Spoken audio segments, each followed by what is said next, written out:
De este lado vino. ¿De qué lado vino? ¿Qué fue? Todos se echan la culpa. Pregúntale a ver si pagó un impuesto.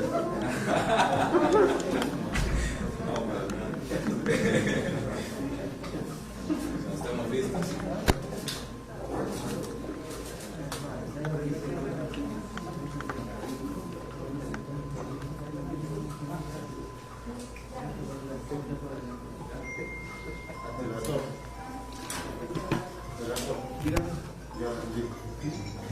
Bien, muy buenos días, amigos de la prensa, compañeros del equipo de Activación, viceministro Gerson Posada y también director de Impuestos Internos, Rubén Ordóñez. Bueno, primero que nada agradecerles la cobertura para este día. Creo que para la Dirección General de Impuestos Internos, así como también para el Ministerio de Hacienda en general, es un día muy importante. Estamos marcando la historia del país, estamos también marcando un precedente en la lucha antievasión, no solo en El Salvador, sino en toda Centroamérica y también en América Latina. Creemos que nosotros como país debemos contar con todas las herramientas y con todos los instrumentos legales para perseguir la evasión fiscal, venga de donde venga. Y pues como ustedes ya lo saben, una de mis grandes apuestas o una de mis grandes luchas es por combatir la evasión fiscal proveniente de los paraísos fiscales, valga la redundancia, ¿no? Este flagelo durante mucho tiempo ha mantenido a El Salvador en el subdesarrollo, durante mucho tiempo ha mantenido a nuestras comunidades sin seguridad. Este mismo flagelo durante mucho tiempo nos ha robado calles, nos ha robado puentes, y creemos que es momento también de poner un alto a eso. Y si bien es cierto, pues el plan antievasión muchas discrepancias nos ha ganado con algunos actores políticos y con otros que quieren que la situación del país se mantenga tal como está, pero creemos que si no empezamos nosotros, no podemos esperar que los que han gobernado durante los últimos 30 años y han permitido un flujo de casi de 2.000 millones al año en evasión fiscal, pues vengan a combatirla. Ellos ya demostraron que no van a combatir la evasión fiscal, ya demostraron que tienen un pacto entre ellos para no ir tras la evasión fiscal, y me refiero a los últimos dos gobiernos, a los gobiernos de los últimos 30 años, pero con mayor énfasis sobre todo en los últimos dos gobiernos, donde sí hubo una tolerancia inusitada, algo sin precedentes con el tema de evasión fiscal. Nosotros estamos convencidos de que la única ruta para recuperar el crecimiento económico del país, recuperar los ingresos perdidos por COVID-19, sin golpear la economía, sin golpear a los buenos empresarios, es combatiendo la evasión fiscal. Una de las formas para no incrementar las tasas impositivas es administrar bien la política tributaria. Todos sabemos que El Salvador siempre ha sido un país deficitario, históricamente, así ha sido administrado, a través de deuda. Nosotros, y yo lo decía desde mi primer día de gestión, vamos a combatir el tema del ingreso, que es por donde nunca se han implementado ningún tipo de estrategias. Entonces, estamos implementando temas como factura electrónica, acercamiento de los canales de pago a los contribuyentes, pero también necesitamos mostrar el brazo fuerte del Ministerio de Hacienda, que durante muchísimo tiempo estuvo dormido. A mí me daba pena hasta hace unos años cómo en países como Estados Unidos se combate la evasión, pero en El Salvador no. Como a la DGI, y yo se lo decía al director, él tiene ese gran reto de hacer respetar a la Dirección General de Impuestos Internos. La Dirección General de Impuestos Internos no es un ente supervisor. La Dirección General de Impuestos Internos no es una auditoría común y corriente. La Dirección General de Impuestos Internos es el brazo fuerte del Estado salvadoreño para hacer valer la ley, para hacer que buenos y malos empresarios, todos por igual, paguemos nuestros impuestos. Y esta no es una cruzada contra la empresa privada, y eso yo lo he dejado claro desde el primer día. tenemos muy buena relación con la empresa privada, pero con los buenos empresarios. Queremos mejorar aún más nuestra buena relación con la empresa privada, pero con los buenos empresarios. Y a los malos, pues, este es el mensaje que nosotros queremos mandar. Este tipo de unidades van a seguir existiendo. Este tipo de unidades van a seguir persiguiendo la evasión fiscal, sobre todo aquella proveniente de territorios de baja o nula tributación. Y no nos vamos a detener en esta lucha. Pero si ellos quieren acercarse al Ministerio de Hacienda a cumplir con sus obligaciones tributarias, también van a tener nuestra mano tendida hacia ellos. El decreto 521 de diciembre de 2019 continúa vigente. Nosotros, de hecho, vamos a presentar una iniciativa la próxima semana. Pues todavía hemos estado trabajando a 1000 por hora con un montón de cosas, pero vamos a presentar una nueva iniciativa para ampliar algunos periodos tributarios que se quedaron fuera de la amnistía fiscal del año pasado. Es decir, los periodos tributarios vencidos hasta el 20 de agosto del presente año. Era así, ¿verdad, director? El 20 de agosto. Sí, que básicamente el último periodo tributario es julio 2020. Esto por los efectos de la pandemia. Entonces, ¿por qué digo esto? Porque el plan antievasión tampoco es que sea solo la cara dura del Ministerio de Hacienda, sino también es la cara amable, la cara que facilita, la cara que ayuda a los buenos empresarios. Así que también les hacemos un llamado para que también se acerquen al Ministerio de Hacienda a solventar su situación tributaria. Bien, dicho esto, la presentación de este día es sobre la unidad de repatriación de evasión fiscal. Con esta unidad que se va a abreviar UREF, es la unidad de repatriación de evasión fiscal, vamos a firmar acuerdos de intercambio de información. Vamos a firmar acuerdos también de homologación de políticas de lucha contra la evasión con otros países. E internamente vamos a implementar un cuerpo de auditores especializados en el flujo de operaciones con paraísos fiscales. Hay muchísimas empresas, en el caso salvadoreño, que mantienen operaciones con paraísos fiscales. No tenemos ningún problema con esas operaciones, siempre y cuando sea una operación comercial necesaria para la generación de ingresos o para la generación de renta. Pero sí tenemos problemas con aquellas operaciones que solo lo hacen para reducir el costo, para reducir el pago de impuestos, es decir, incrementando sus costos con operaciones ficticias como Commission for o Transaction Advisory, o operaciones crediticias ficticias, ¿verdad? Otorgamiento de créditos bajo los cuales pagan intereses que se vuelven un costo financiero y que luego son deducibles del impuesto sobre la renta, pero que realmente nunca son pagadas o son pagadas a sus casas matrices, que son las mismas que, pues domiciliadas en otro país, pagan una menor tasa de impuestos que lo que deberían pagar en El Salvador. Esta unidad, como les decía, se va a especializar en un paraíso fiscal. ¿Pero qué es un paraíso fiscal? Porque a veces pues a nuestra población no le queda del todo claro. Básicamente un paraíso fiscal es un territorio en el que se paga un menor impuesto a lo que se pagaría si la misma operación se hubiera dado en El Salvador. Es decir, tienen regímenes de baja o nula tributación. Nosotros emitimos una guía en septiembre de cada año, que es la guía de orientación para operaciones con paraísos fiscales. Y ahí emitimos una lista de países que entran en la categoría de baja o nula tributación. Esto de acuerdo también a los parámetros de la OCDE, o de la Organización para la Cooperación y el Desarrollo, que es una entidad miembro del G20, que es una entidad especializada, ¿no?, en este tipo de casos. Y es a través de esta lista que nosotros le decimos a los contribuyentes cuál es el manejo que deben dar en sus operaciones, o con cuáles países nosotros estamos revisando las operaciones que tienen por esos mismos regímenes de baja o nula tributación que ellos tienen. Entonces, eso básicamente es un paraíso fiscal. Pero bueno, un paraíso fiscal, ¿cómo afecta a El Salvador? o cómo, estos son los esquemas que les decía más o menos con los que se trabajan en muchos de los casos, testaferros, agentes, ¿verdad?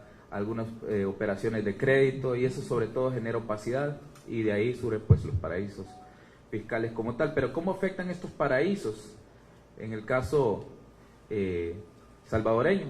Pues básicamente de dos formas. Una, que es la elusión fiscal, es digamos aquella que está dentro del marco de lo legal, o está dentro del marco de lo que exige la ley, pero que se aprovecha para tener un menor pago de impuestos. Esto es elusión. Y hay otra forma, que es la evasión, que es cuando empiezan a tratar de aparentar operaciones que realmente no existen, como un contrato de Transaction Advisory, que es básicamente un contrato de consultoría por el cual un consultor apoya en operaciones comerciales y por eso se lleva una comisión, pero realmente esa prestación del servicio jamás existe. O son compañías que están domiciliadas solo con una dirección, pero cuando vas a visitar la empresa, pues realmente no existe, solo hay un contrato de servicios. Esa ya es evasión fiscal, y esa es contra la que nosotros vamos. Contra la elusión fiscal, siempre y cuando esté en el marco de la ley, nosotros no podemos hacer nada. El Ministerio de Hacienda es un mero aplicador de la ley, sería la Asamblea Legislativa quien debería de reformar algunos aspectos del Código Tributario, pero nosotros consideramos que hoy por hoy tenemos las herramientas necesarias, pero sí vamos a ir contra la evasión fiscal.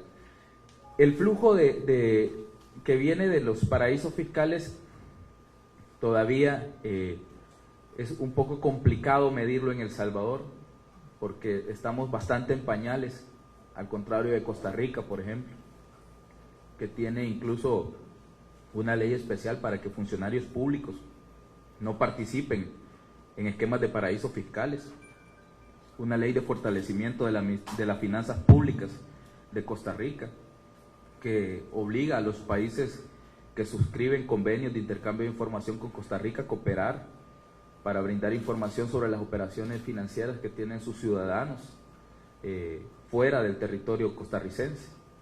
Entonces esto ayuda a identificar posibles vectores tributarios que luego terminarán evidentemente en una auditoría y con una tasación, pero nosotros no contamos con esas herramientas. Entonces estos son los primeros pasos a que tengamos una política tributaria fuerte y que realmente le dé fortaleza a todos los programas del gobierno, todos los programas del Estado para beneficio de la población. En los últimos 20 años, nosotros hemos calculado que el flujo de evasión proveniente de paraísos fiscales rondó los 10.000 millones de dólares. Es decir, en los últimos 10 años, que fueron los últimos dos gobiernos del FMLN, la evasión fiscal proveniente de paraísos rondó más o menos los 5.000 millones de dólares en los últimos 10 años.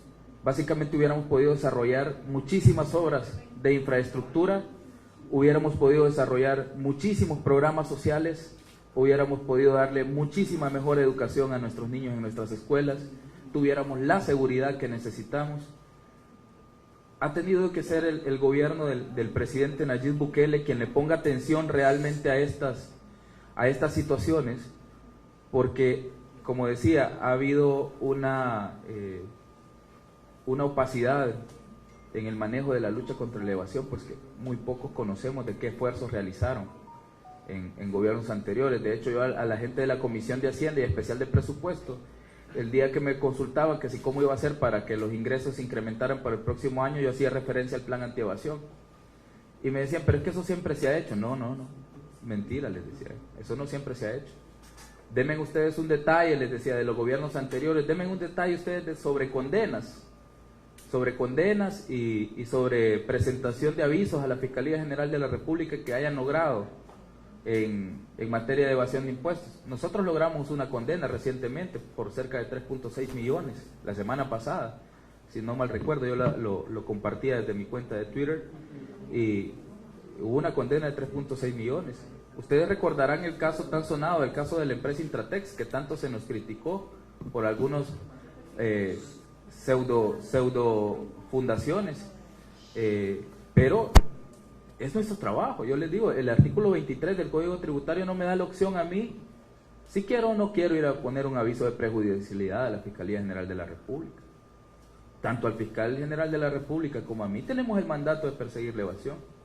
A mí me sorprende que de 54 casos que nosotros hemos presentado, solo 2 casos hayan tenido una iniciativa de parte de la Dirección de Defensa de los Intereses del Estado. Entonces creemos que necesitamos más cooperación de la Fiscalía General de la República. Recientemente, en el caso Intratex, por cierto, el director Ordóñez le pidió de manera escrita al Fiscal General de la República que impugnara la decisión de la Cámara Tercera de lo Penal, que le daba sobreseimiento definitivo al representante de la empresa Intratex por $5.3 millones que le faltan al Estado salvadoreño. ¿Y qué hizo la Fiscalía General de la República?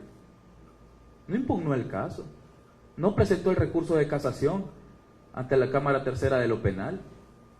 ¿A quién estamos beneficiando? ¿De parte de quién están las instituciones? A mí me sorprende que la Sala de lo Constitucional blinde a esta empresa para que no se le audite durante 3 años consecutivos, cuando ellos saben que el Ministerio de Hacienda tenía una investigación en curso. Se había determinado una evasión de 5.3 millones el primer año,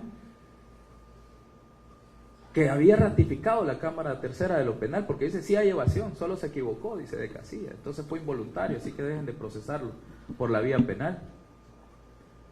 Pero la Sala sale a emitir una medida cautelar en su resolución que yo no he visto jamás que se le emitan a ningún otro contribuyente. Es muy raro, ¿no? Es muy raro, pero sí necesitamos más colaboración de todo el sistema de justicia y también de la Fiscalía General de la República para continuar con nuestro trabajo contra la evasión fiscal. Si no, vamos a mantener a nuestro país en el subdesarrollo.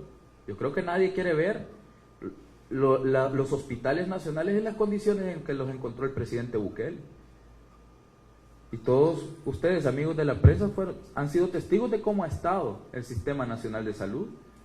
Por fin nosotros ahora tenemos un Sistema Nacional de Salud 100% abastecido de medicamentos, que es referente a nivel no solo latinoamericano, sino casi mundial, del manejo de la pandemia. ¿Por qué no lo hicieron los anteriores? Por esto, porque dejaron pasar los recursos, dejaron pasar la evasión que venía de los paraísos fiscales.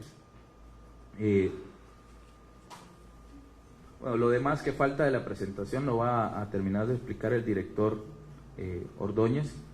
Yo solo quiero dar un último mensaje a los malos empresarios y también a los buenos empresarios. A los buenos empresarios decirles que estamos acá para tenderles una mano, que el Ministerio de Hacienda lo único que hace es perseguir evasión fiscal.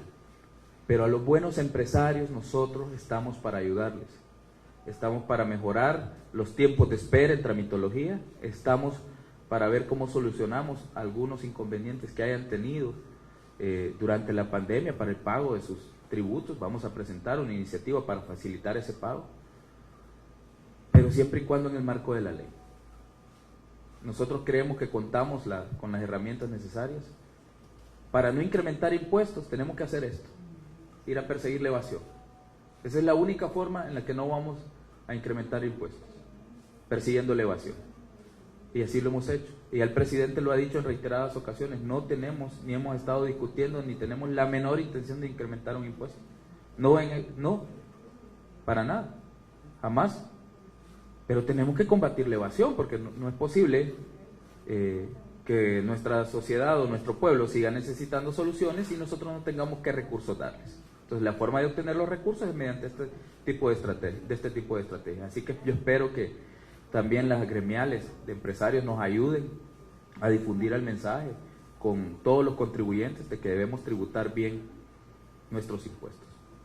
Y el último mensaje a los malos empresarios es que nosotros no nos vamos a detener, por más que traten de amedrentarnos. Este tipo de unidades van a seguir operando en el país y vamos a operar con fuerza, porque vamos a ser fuertes con aquellos que violan la ley. Recientemente hemos tenido información de una familia completa que de manera orquestada de manera orquestada y planificada, ha estado moviendo su dinero. Ellos saben que están bajo una investigación fiscal como tal, pero han estado de manera orquestada moviendo su dinero. Eso no es ningún problema, mover su plata no es ningún problema. Pero si están moviendo el dinero de sus empresas, de sus fundaciones y de todo aquello que pueden para evadir el control tributario del Ministerio de Hacienda, eso se llama alzamiento de bienes y es un delito penado entre 1 y 3 años de prisión, de acuerdo al artículo 241 del Código Penal. Y nosotros vamos a hacer uso de esas herramientas legales. Nosotros somos la autoridad en materia de impuestos internos y otros impuestos aduanales, ¿verdad?, que también administramos desde el Ministerio de Hacienda, y vamos a hacer respetar la ley. Así que a estas personas que podrían estar cometiendo el ilícito de alzamiento de bienes, yo les digo, deténganse. Nadie prohíbe mover su dinero, nadie en absoluto, nadie se los prohíbe, es de libre disposición, siempre y cuando se encuentre bajo el marco de la ley. Pero si alguien lo está haciendo para evadir el control de Hacienda o para no pagarle al Estado todos los impuestos que evadieron en el pasado, nosotros vamos a ser duros. Y como digo, tenemos un convenio con el superintendente del sistema financiero o con la superintendencia del sistema financiero a través del superintendente Gustavo Villatoro. Hemos conformado un equipo de trabajo fuerte y vamos a luchar contra esos flujos o contra esa extracción de flujos de dinero que debieron ser para obras, debieron ser para nuestros hospitales, debieron ser para nuestra seguridad pública y que nunca llegaron porque las autoridades del pasado fueron permisivas con la evasión fiscal. Así que, director, si continúa con la estructura, por favor.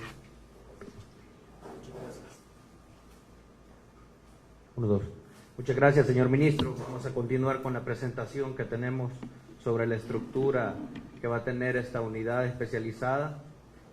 Y básicamente quiero hacer un comentario previo en el que quiero confirmar que la Administración Tributaria, la DGI específicamente, tiene dentro de su cuerpo de auditores personal calificado. Tenemos la experiencia, tenemos auditores con experiencia, con conocimientos para poder desarrollar esta unidad. Sabemos y conocemos, porque hemos hecho análisis previo, de que podemos ejecutar todo lo que el ministro ha dicho, que vamos a repatriar esos impuestos que se han ido a paraísos fiscales. No empezamos desde cero, queremos decirlo. Hemos trabajado durante semanas haciendo inteligencia fiscal para identificar grupos económicos que se han beneficiado de artificios legales o, en este caso, algunos hasta de evasión directamente utilizando herramientas, como ya le decía el ministro, inflación de costos vía intereses, operaciones de inflación de costos por importaciones, utilizaciones de servicios con sobreprecio, traslados de dividendos. Todas esas cosas, nuestro equipo de fiscalizadoras, nuestro equipo de inteligencia fiscal lo ha detectado. Entonces queremos decir que no partimos de cero y que nuestro equipo de auditores cuenta con toda la experiencia y el conocimiento para poder implementar. Aún así, ahí está la estructura, que va a tener un jefe de unidad, una persona con la expertise y el conocimiento en materia fiscal y financiera, del que van a depender 2 supervisores. Queremos decir que vamos a iniciar con un equipo de 20. Ustedes ven entre nosotros este día parte del equipo que va a estar apoyándonos, personas con experiencia, honestas, probas, a quienes conozco personalmente, muchos de ellos, antes de llegar a la DGI, ahora estando en la DGI, y sé que hacen bien su trabajo.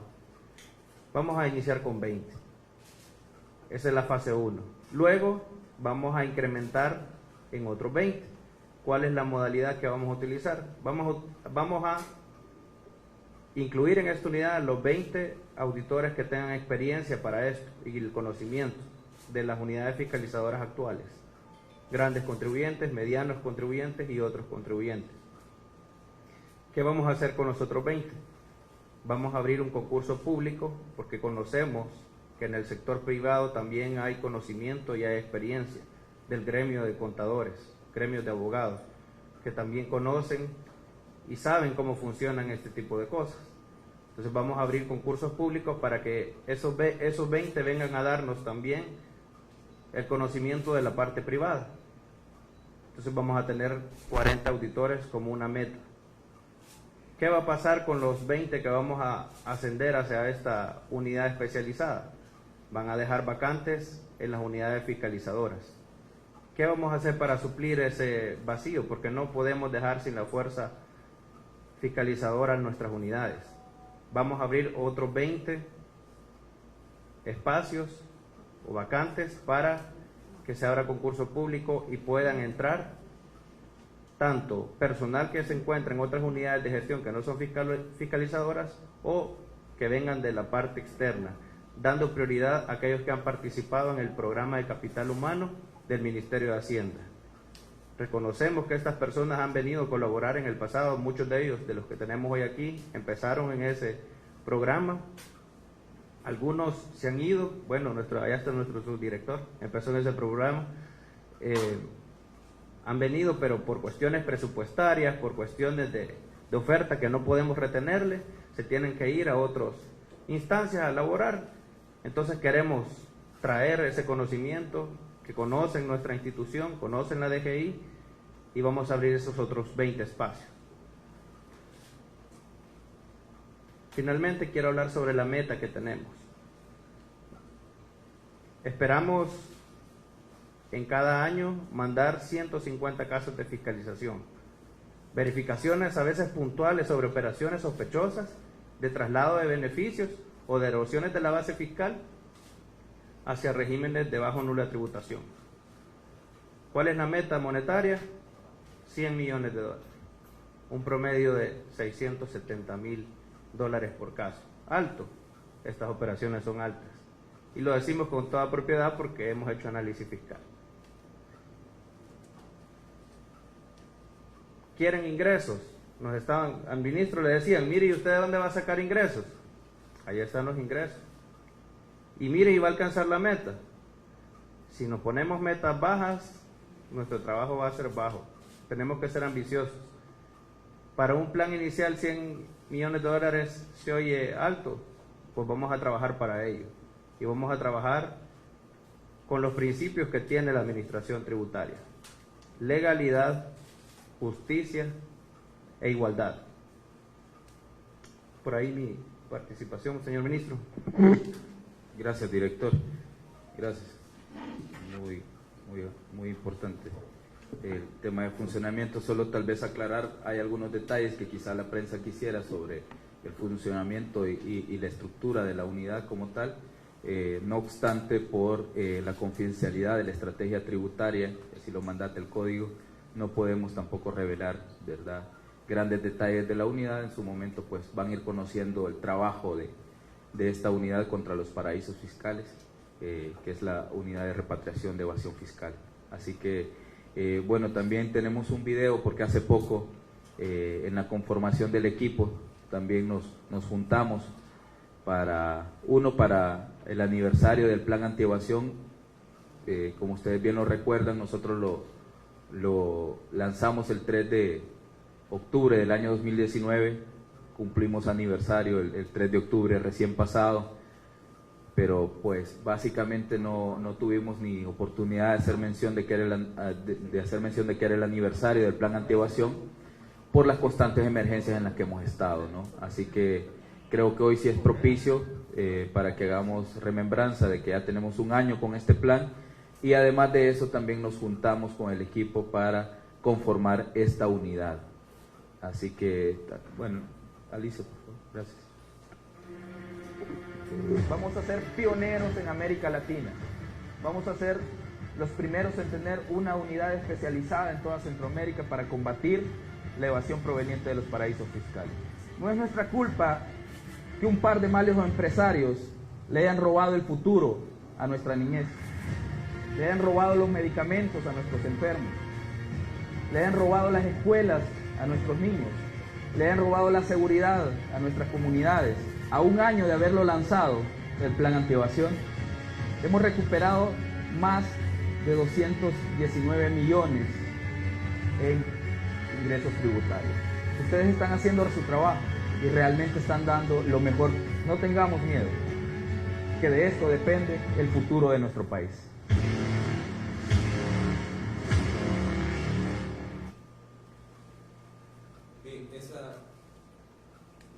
Bien, ese era les decía lo del video. Nos juntamos con el cuerpo de auditores ese día. Tuvimos también una preparación para hablar sobre la estructura de la nueva unidad y también de cómo íbamos a continuar combatiendo la evasión fiscal. Así que, bueno, con mucho gusto damos espacio para preguntas de la prensa.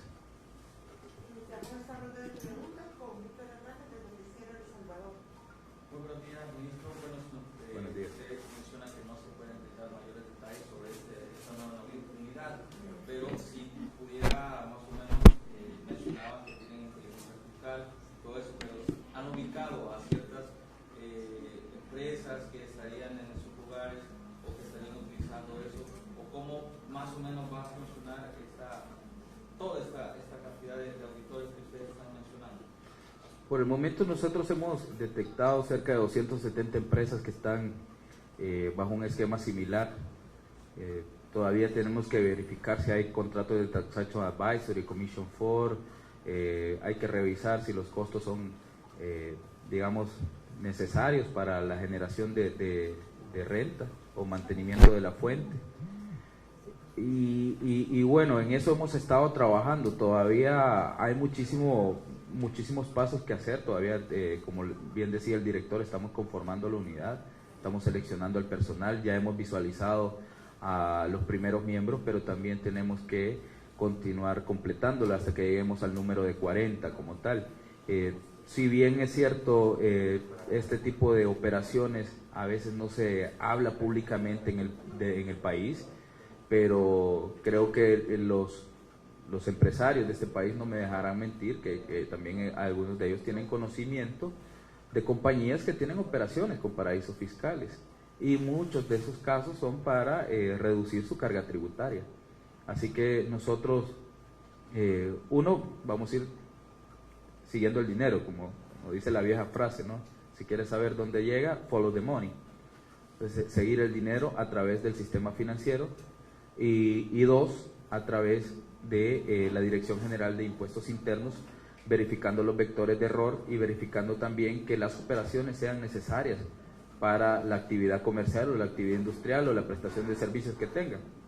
Porque una cosa es que yo le pague a alguien un contrato de asesoría, pero si esa asesoría no me va a generar ningún beneficio en la empresa, evidentemente solo es un sobrecosto para reducir la carga de pago de impuestos. Entonces, todos los servicios que se presten, todos los bienes que se compren tienen que ser necesarios para la actividad empresarial o para el giro de la compañía a la cual se está revisando. Si no, pues se tasan como costos no deducibles o como gastos no deducibles, y les toca pues a las empresas pagar el complementario. De hecho, Costa Rica tiene esta ley de fortalecimiento de las finanzas públicas aquí cerquita, pues para que no digan, miren, están destruyendo la inversión y nos vamos a ir para otro lado. Bueno, si se van a ir para otro lado, pues a todos lados se está persiguiendo la evasión fiscal.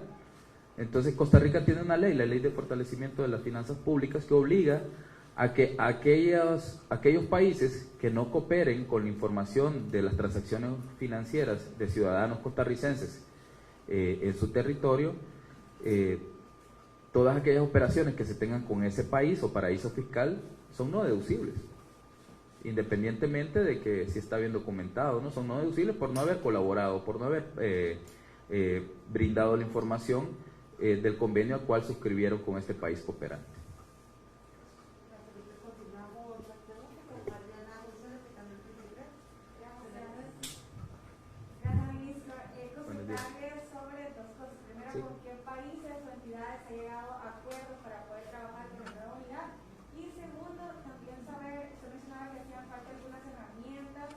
Saber el flujo que tienen los paraísos fiscales.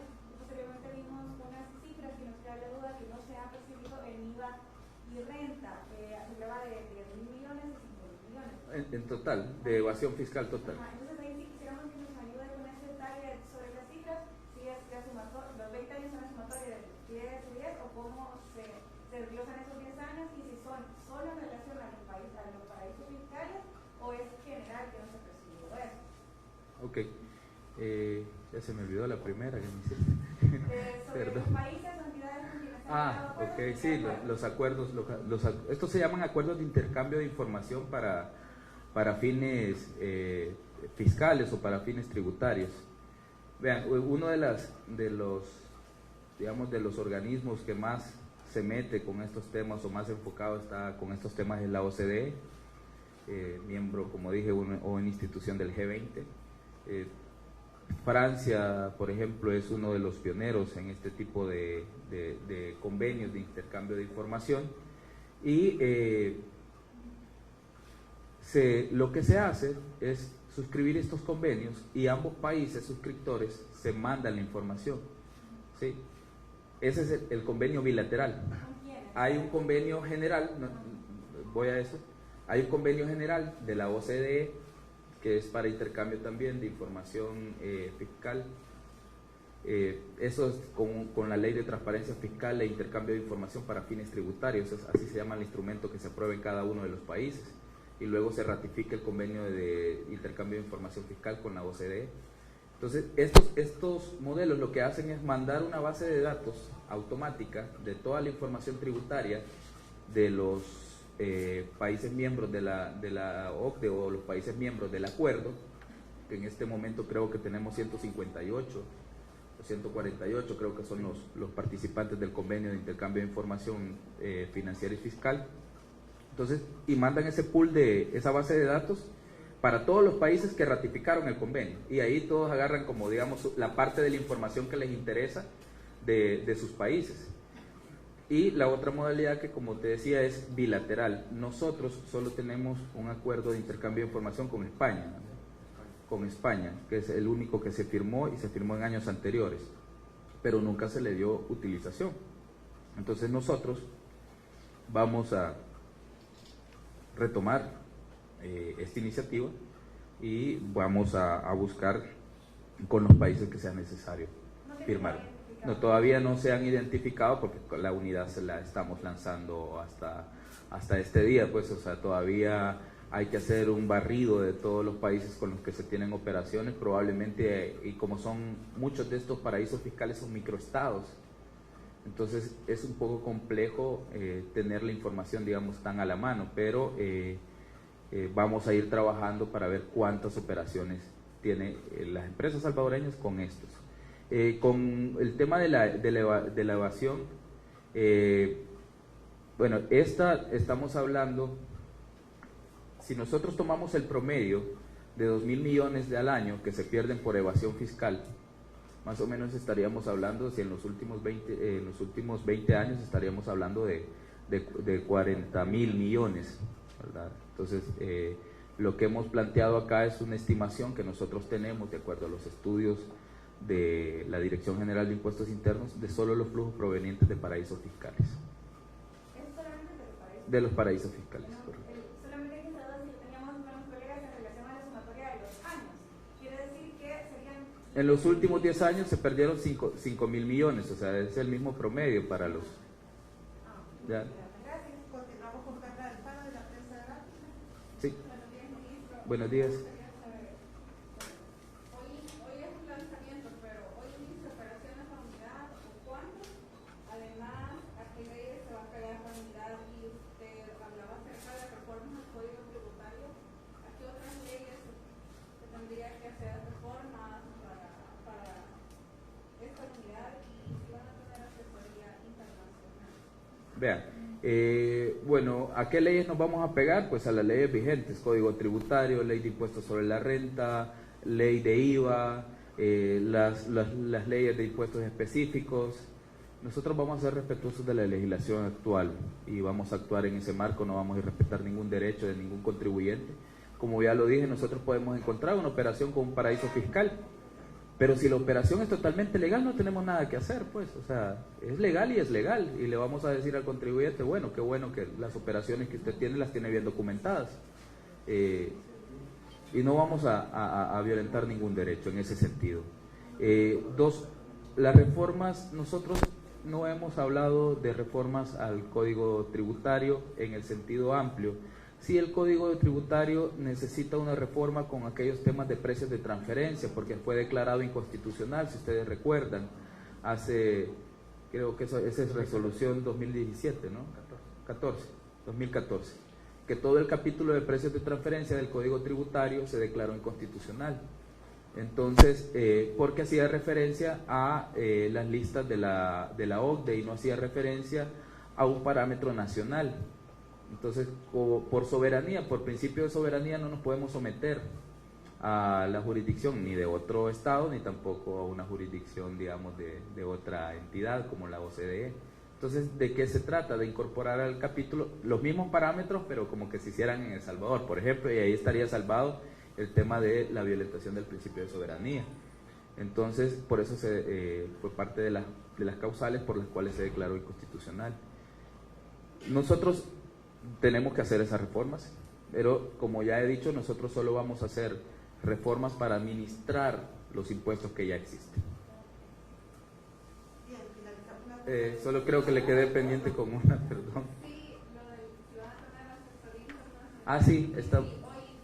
Hoy iniciamos las operaciones, hoy se empiezan a reunir los equipos, revisar organigrama, revisar los equipos con los que se cuenta, empezar a evaluar el presupuesto de la unidad, cuánto vamos a necesitar, si vamos a necesitar ampliar del presupuesto inicial que hemos puesto, y varias situaciones. Iniciamos ahora, efectivamente, y estamos buscando acuerdos con el Departamento del Tesoro, estamos buscando acuerdos con otras entidades que pueden darnos capacidad que nosotros no tengamos en el país. O sea, no solo con mucho se ha puesto de ejemplo, y yo siempre hablo como un muy buen ejemplo, la IRS estadounidense, ¿no? Entonces nosotros también vamos a buscar ese tipo de modelos de gestión. Pues el presupuesto de las 40 plazas que ustedes ven ahí, eso es toda la estructura que tiene, y de ahí todo lo demás, como es gente que ya estaba, son recursos, perdón, que ya estaban dentro de la Dirección General de Impuestos Internos, computadoras que ya se habían comprado, pues solo se asignaron a la unidad, ¿verdad? Y ese es como el presupuesto con el que va a contar. Sí. Ministro, buenas tardes. Ayer Bueno, la Fiscalía decía que había hecho 20 allanamientos en el Ministerio de Salud y acá en el Ministerio de Hacienda. Nos gustaría conocer el detalle. Primero, ¿qué tipo de información solicitó la Fiscalía? ¿En qué casos específicamente? Porque decía que era lo relacionado en torno al manejo de los fondos por la pandemia de COVID-19. Sí, vean, yo creo que esa pregunta, perdón, Arely, no quiero que me lo vaya a tomar a mal, pero yo no puedo hablar sobre una investigación de la Fiscalía General que se encuentra en curso. Entonces creo que sería el fiscal general o alguno de los fiscales el más indicado para responderlo, ¿no? Nosotros solo proveemos la información. Lo único que yo le puedo asegurar es que no ha habido ningún sobresalto en el Ministerio de Hacienda, que hemos proveído toda la información que se nos pidió, que vamos a seguir colaborando con cualquier tipo de investigación, sea de la Corte de Cuentas, Fiscalía. A mí sí me parecen sumamente raros que yo presenté 54 avisos por evasión fiscal a la Fiscalía y solo 2 hemos tenido. Y luego, en el caso de Intaratex, vi timoratos. No presentaron el recurso de casación. O sea, ¿cómo es posible que en las narices de la Dirección para la Defensa de los Intereses del Estado no se apele no se impugne la decisión, cuando el director le pidió por escrito?